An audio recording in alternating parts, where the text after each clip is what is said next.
hardasınız?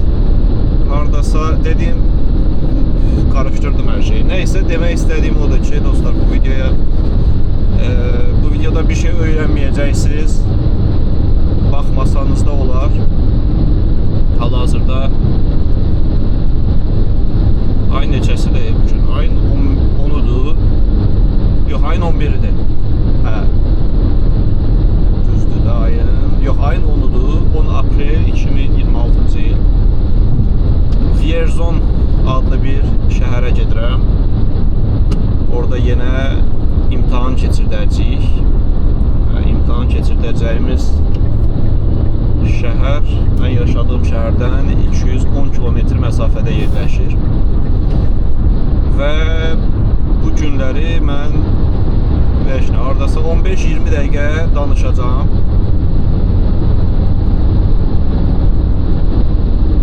Vaxt keçirmək üçün, həm də heç nədə sizə biraz yolu da göstərəcəm.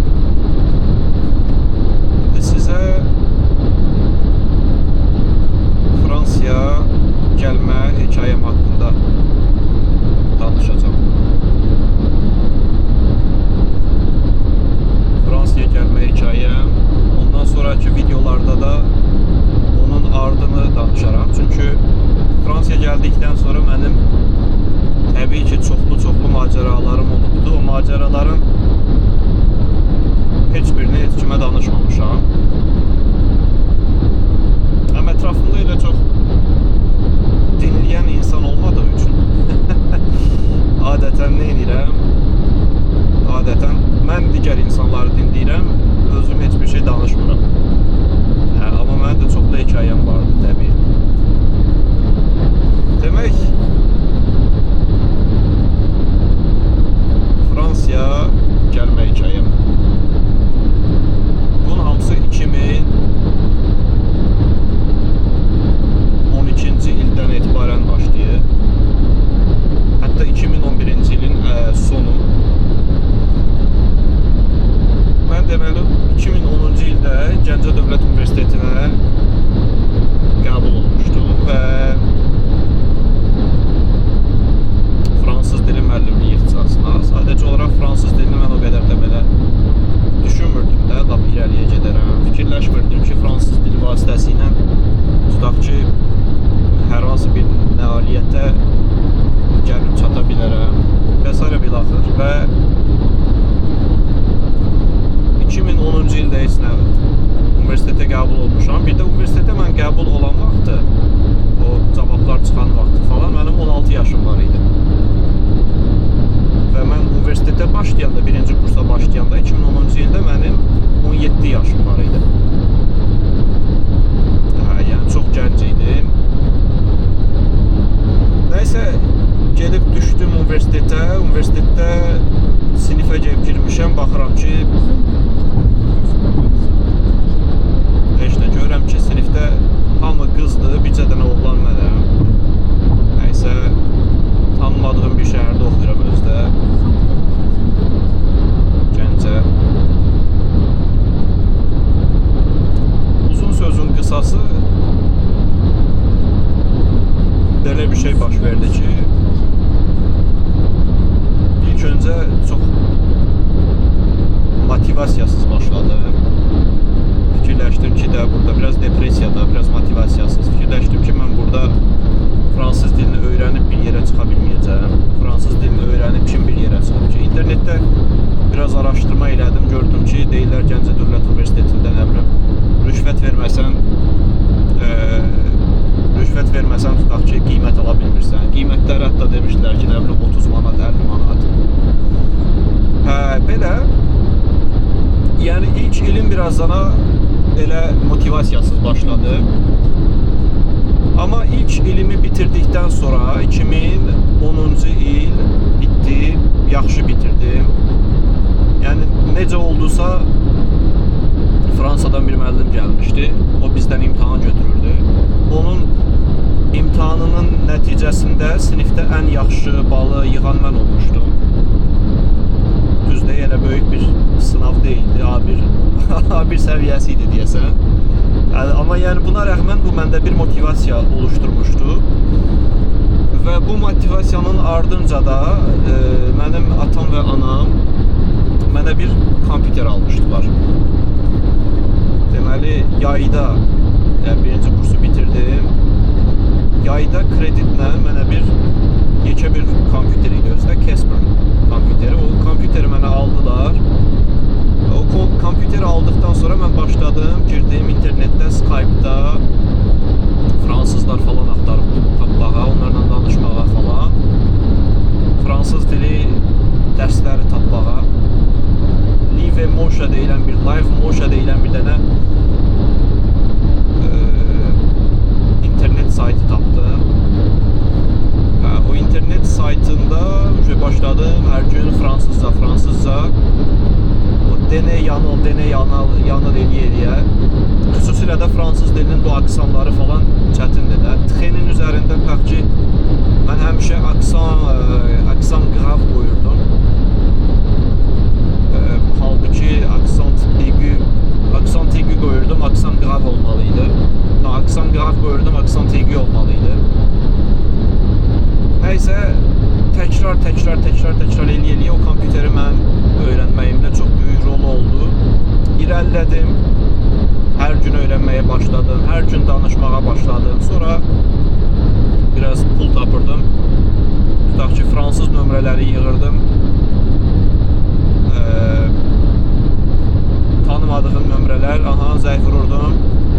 Tutaq ki, danışmağa çalışırdım. Bunların hamısı 2011-ci, 12-ci illərdə baş verir. Və bütün bunları eləyə mənim fransızcam gelişdi. Yəni həqiqətən gelişdi. İndiki kameraya baxım görüm çəkir, yoxsa çəkmir? Hə, çəkir. Nəysə, indiki dil səviyyəmlə belə deyə bilərəm ki, o vaxtı hardasa A2 səviyyəsinə falan gəlib çatmışdım. A1-in sonu A2 səviyyəsi. Yəni bu yenə də həmin yaşadığım, təhsil aldığım mühit üçün çox yaxşı bir nəticə idi. Bütün bunları elədikdən sonra A1, A2 səviyyəsi 2013-cü ildə bir dənə fərqli bir şey başıma gəldi. Deməli, Fransa səfirliyindən gəlmişdilər, konkurs keçirdirdilər. Konkursu keçirdirdilər və bir mətin vermişdilər. O mətni tərcümə eləmək lazım idi. Həmin vaxtda da təbii artificial intelligence və s. bunlar heç biri yoxdur. Tərcüməni özümüz eləməliyik.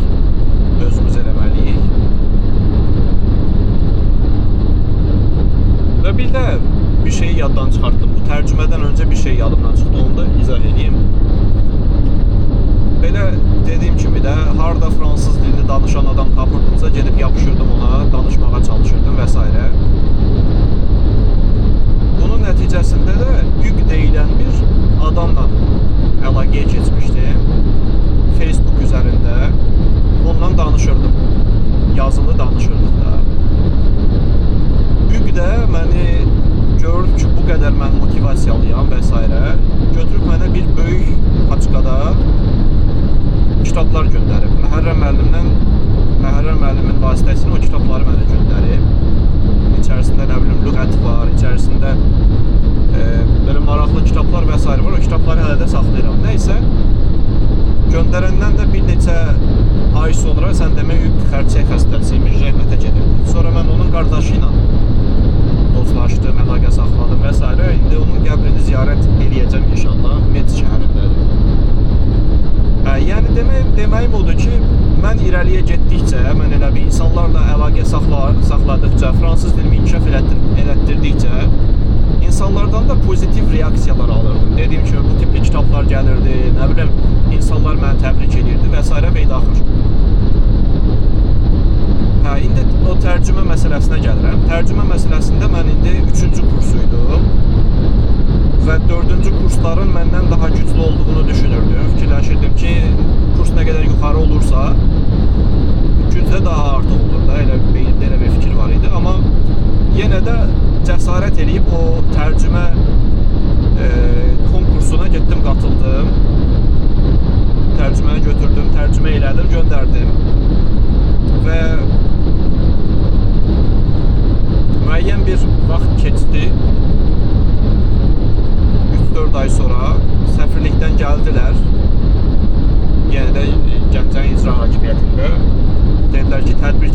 gələcək və qalibləri açıqlayacağıq. Nəysə birinci, ikinci, üçüncü yer olacaqdı. İkinci yer üçün tutaq ki bir hədiyyə olacaqdı. Üçüncü yer üçün bir hədiyyə olacaqdı və birinci yerdə Fransaya göndərəcəkdilər. 10 günlük gəzinti üçün. Həmin vaxtı mənim müəllimim, yenə Məhərrəm müəllim mənə dedi ki, sən heç olmasa bir kostyum falan geyin. Baxma da, indi birdən yer falan tutub eləyərsən, orada danışmaq lazım olacaqdı. Mən də dedim baş üstə. Məhərrəm müəllim mən çox xətrini çox istəyirəm. Məhərrəm müəllimin fərqli negativ xüsusiyyətləri də var idi. Həqiqətən biraz qəribə adam idi, amma Məhərrəm müəllimin elə müsbət xüsusiyyətləri də var idi. Məhərrəm müəllim məsələn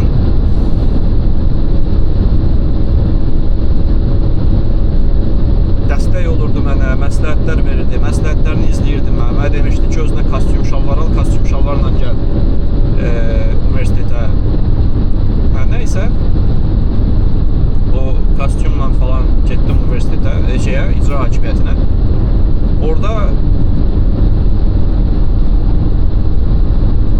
danışdılar və s. və ilaxır. Ondan sonra vaxt gəldi, bu tərcümə konkursunun qazananlarını açıqlayacaqlar. Nəysə, üçüncü yerdən təbii ki başladılar. Üçüncü yer, bilmirəm kim idi. İkinci yer Həsən idi, xatırlayıram. Həsən 4-cü kursun tələbəsi idi. Sonra dedilər birinci yer, nəysə Eşqi Camalov, mən adım dedilər.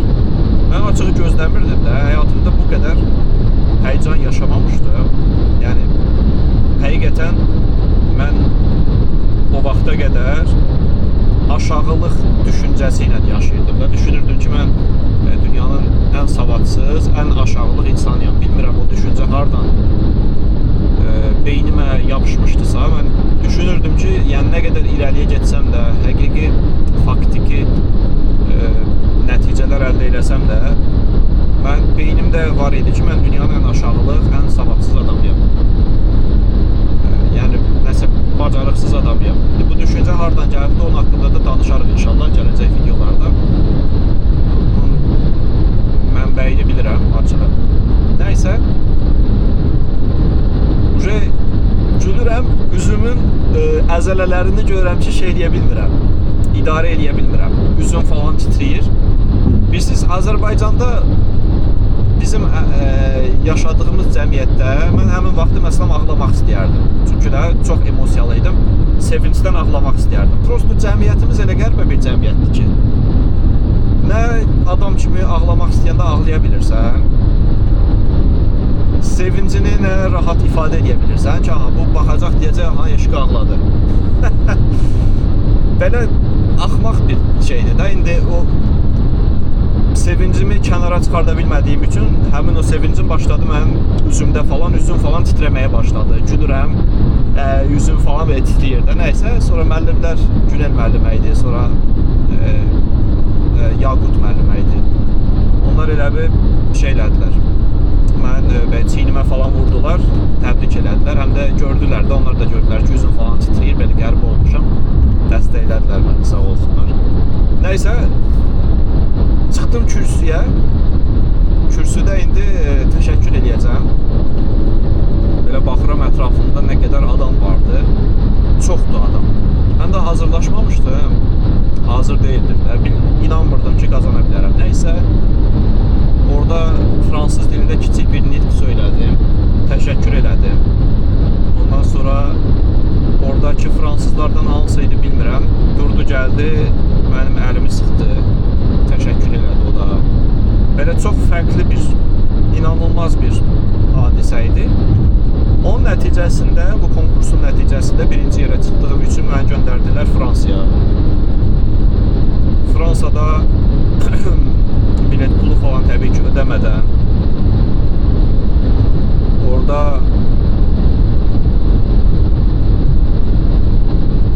10 gün yaşadım, gəzdim Parisdə və mənim neçə yaşım var idi? Orada 19 yaşım falan var idi, elə bilirəm. 2013-cü ildə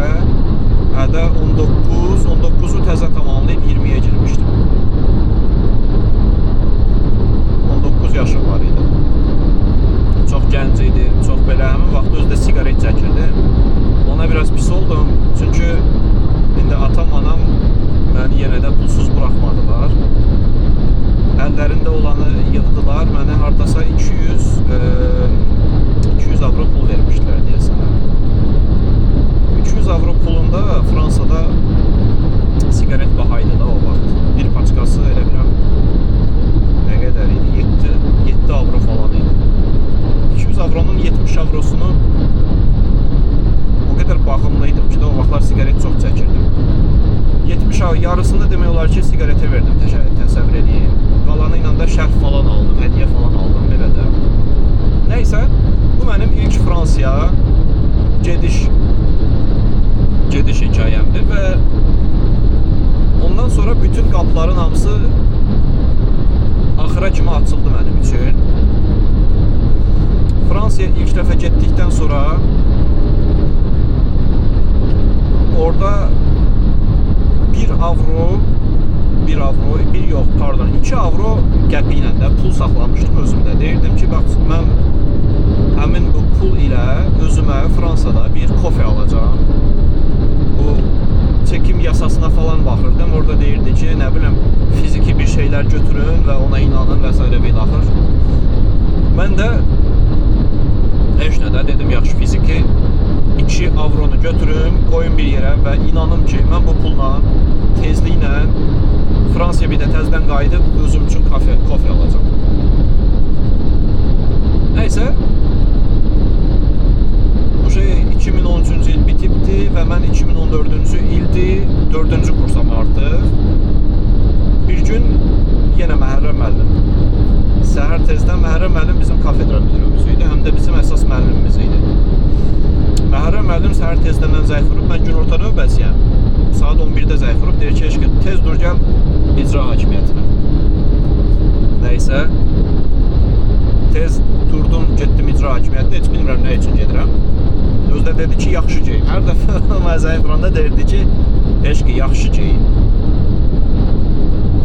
Nəysə, mən də geyindim, keçindim, getdim icra hakimiyyətinə. Dedim, nə olubdu? Deyir ki, bir icra başçısı Fransaya gedəcəkdi, tərcüməçi axtarırlar. Dedim, bəs yaxşı da müəllim, mən tələbəyəm, mən də tərcüməsi eləyim. Dedilər, yox. Dedi ki, yox, cavan adam lazımdır ki, həm tərcüməsi eləyəcək, həm də gətir-götür işlərini aparacaqdır. Dedim, yaxşı da, baş üstə. Deyirsiz eləyərik. Özgüvənim də biraz gəlmişdi özünə. Gəl sizə biraz da yolu göstərim də. Belə eləyim ki, yolda görünsün. Dayan, yolunu tapacam. Belə bir şey eləsək. Aha, vəsiyo. Yolda görünür. Aha, indi elə əsas yolu görək, belə gedək. Mən görməsəniz də olar. Nəysə, yolda da maraqlı gözləyən şeylər olacaq da, inanıram. Buna görə də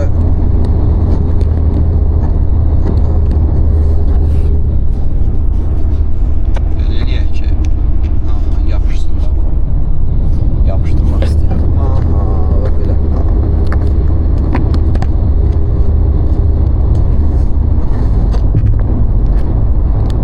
Tam istəyirəm, aha, və belə. Bu yaxşıdır, vəsiyo. Belə davam edə bilərik. Nəysə, da özümə çevirməyəcəm, yolu görəcəksiniz ancaq. Nəysə, Məhərrəm müəllim heç nədən nətər oldu. Dedi ki, bəs sən tərcüməçi olacaqsan. Mən də dedim, yaxşı da müəllim, baş üstə. Artıq özgüvənim də artdığı üçün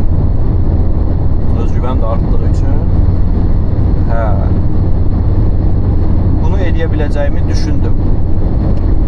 Dedim, yaxşı, bəs nə vaxt gedirik, hansı şəhərə gedirik? Dedi ki, sabah yox, birisi gün gedirsən. Yəni, belə çox sürətli bir şey. Dedim, bəs viza yox, o yox, bu yox, nətər olacaq? Dedi ki, bu gecə yola çıxırsınız. Sabah səhər tezdəndən Parisə çatırsınız. Sən bu delegasiyanı, heyəti səfirliyə aparacaqsan. Orada viza müraciətini eləyəcəksiniz. Onların hamısını eləyəndən sonra o birisi gün sizə tez viza verəcəklər, o birisi gün gedəcəksiniz Fransaya. Dedim, yaxşı da, baş üstə, nəysə. Qısacası, həqiqətən də elə oldu. İcra başçısının tərcüməçi kimi götürmüşdülər məni. Getdim hardasa bir həftədə orada Reims şəhərinə getmişdik. Reims şəhərində bir həftədə orada qaldım. Bu da mənim üçün bir təcrübə oldu. Dekabr ayı idi. Dekabr ayı artıq dediyim kimi bir qapı açıldıqdan sonra qapıların digərləri axıra kimi açılır. Onun mən fərqinə vardım. Fransadan qayıdandan sonra orada da hər şey çox yaxşı oldu. Çox mükəmməl oldu. Yaxşı performans göstərdim. Nə dedilər onu elədim. Gəncə şərabını falan orada tanıdırdıq və təbii orada da gözəl insanlarla tanış oldum. Hələ də kontaktı saxlayıram o insanlarla. Və Fransaya qayıdan kimi dedilər ki, eşki səni axtarırlar. Dedim, kim axtarır? Dedilər ki, bir müəllimdir, Araz müəllimdir. Fransız dili dərsi almaq istəyir səndən. Dedim, mən baş üstə almaq istəyir, mən gedim də verim. Araz müəllimə dedi ki, mən həm fransız dili dərsi almaq istəyirəm, həm də ki, bir tərcüməm olacaq, onu eləmək lazımdır. Yüksək məbləğdə pul təklif elədi. Yüksək deyəndə həmin vaxt üçün 210 manat təklif eləmişdi. Bu o vaxt üçün çox yüksək bir pul idi. Nəysə, mən də qəbul elədim. Orada onun tərcüməsini götürdüm, tərcüməsini elədim, pul qazandım. Sonra başqa bir şey oldu. Ruslan müəllim gəlmişdi. Ruslan müəllim bizim beynəlxalq münasibətlərin sədri idi. Dedi ki, bəs bizdə təqaüdlər vardı. O təqaüdlərə müraciət edə bilərsiniz. Poitiers şəhəri üçün magistraturaya müraciət edə bilərsiniz və s. və ilaxır. Bunu deyəndən sonra mən dedim ki, baş üstə Ruslan müəllim, mən müraciət eləmək istəyirəm. Getdim Ruslan müəllimlə o müraciətlərin şərtlərini və s. öyrəndim. Orada motivasiya məktubu və s. yazmaq lazım idi. Nəysə, onların hamısını yazdım və s. göndərdim Ruslan müəllimə təbii ki, köməyi ilə. Mən yönləndirirdi, məsələn deyirdi ki, motivation letter yazmaq lazımdır. Sonra CV yazmaq lazımdır. Ondan sonra indiyə qədər CV-nin nə olduğunu falan bilmirdim, təsəvvür edin. 4-cü kurs. CV necə yazılır, CV nədir ümumiyyətlə heç bir məlumatım yoxdur da, təsəvvür edin. Yəni bu ağlasılmaz bir haldır. Yaxşı, buradan keçək, yoxsa buradan soldan keçək də biz, qarqaş, yavaş. Bura peyajdır. Peyaja Azərbaycan dilində nə deyirlər, heç bilmirəm. Avtomatik kontrol məntəqəsi deyirlər, nə deyirlər.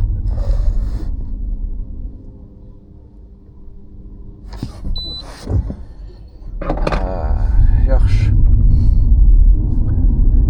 Demək, Ruslan müəllim də mənə belə deyək də, böyük qardaş kimi həqiqətən onun xətrini mən çox istəyirəm. Tutaq ki, CV yazırdım, deyirdim ki, müəllim, baxın görək bura yaxşıdır. CV-də mən biraz fəhlə falan işləmişdim. CV-də başlayıb fəhlə işlədiyim təcrübələrə fəhlə işləmişəm falan yazırdım. Ruslan müəllim də deyirdi ki, onu yazma da, ona ehtiyac yoxdur. Biz bilirik sən çox işləmirsən, amma onu yazma. Yəni, yazdım və s. göndərdim. Göndərdikdən sonra deyəsən Skype-dan imtahandan keçmişdik. Fransız dilində imtahandan keçmişdik.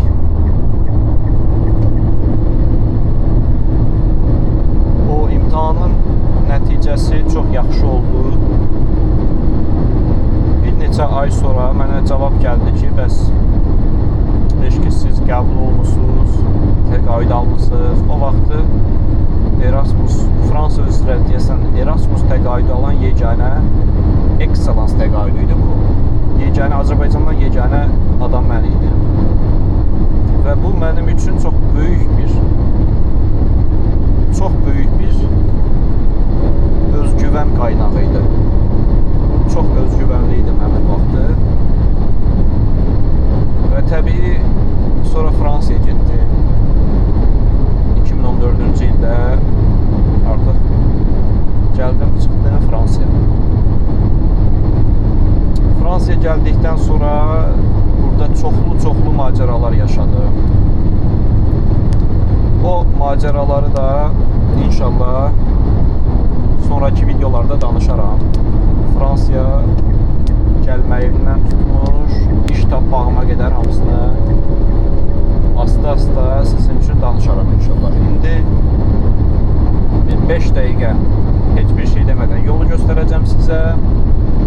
Özüm də biraz yoruldum danışdığım üçün. Ondan sonra da videonu kapatacağım.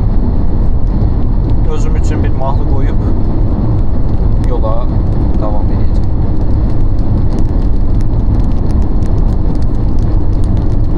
Yağış da yağır.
Heç tanımıram, qətiyyən tanımıram.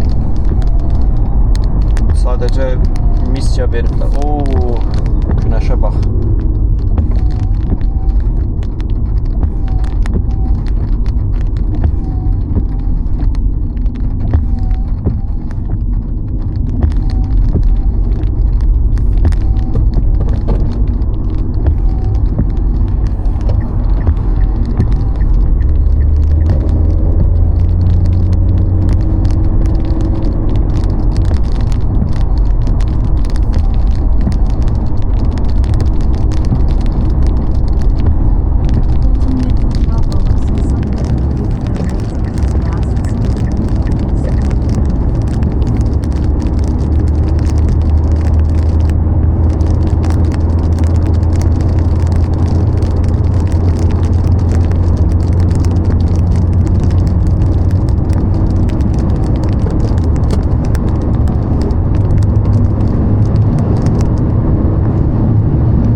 Güneşe bir fikir verin. Ne güzeldi.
gedir bəzən.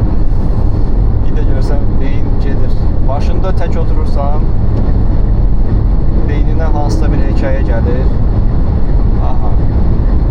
Başladın danışmağa.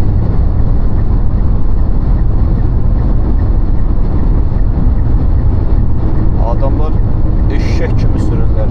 Köpək uşağı. Köpək uşağı. Adam maşını elə qabağa verər, şeysiz, pavorotniksiz falan.